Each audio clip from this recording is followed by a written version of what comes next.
Pawan Kalyan, Emmanuel ఈ ముగ్గురులోనే ఉంది మొత్తం బిగ్ బాస్ అంతా. ఇంకా నెక్స్ట్ వీక్ నుంచి డబుల్ ఎలిమినేషన్ చేసి పంపించేస్తారు బిగ్ బాస్ లో. ఈ ముగ్గురులో కూడా కంపల్సరీ ఇమానియల్ బయటకు వచ్చేస్తాడు కంపల్సరీ. ఒకవేళ మా తనుజకు ఒకవేళ ఇన్ని కాకపోయినా రన్నర్ అయిన అవకాశం ఉంటుంది, ఎందుకంటే పవన్ కళ్యాణ్ కంపల్సరీ చాలా మంది అనుకుంటున్నారు కాబట్టి.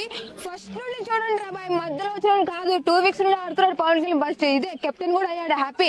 బట్ ఇంకేంటంటే ఫస్ట్ నుంచి ఎవరు కష్టపడుతున్నారు, ఎవరు ఆడుతున్నారు, ఎవరితో మాట్లాడుతున్నారు, ఎంత ఏడుస్తున్నారు, ఏడ్చి కూడా మనుషులు అంటున్నారు కదా. మా తనుజ ఎంత ఏడ్చా మీకోసమేరా బాయ్, ఫ్యాన్స్ కోసమేరా నాయన ఆడుతుంది.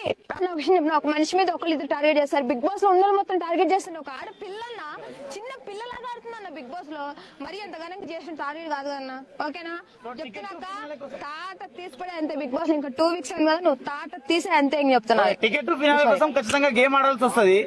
సో తనుజ గారు గేమ్ ఆడి గెలుస్తారంటారా? టికెట్ ఫినాల్ టికెట్ అసలు గెలుచుకుంటారా? తనుజనా అన్న విన్ అవుతుండే మళ్ళీ టికెట్ దాకా మాట్లాడుతున్నావు ఏందన్నా?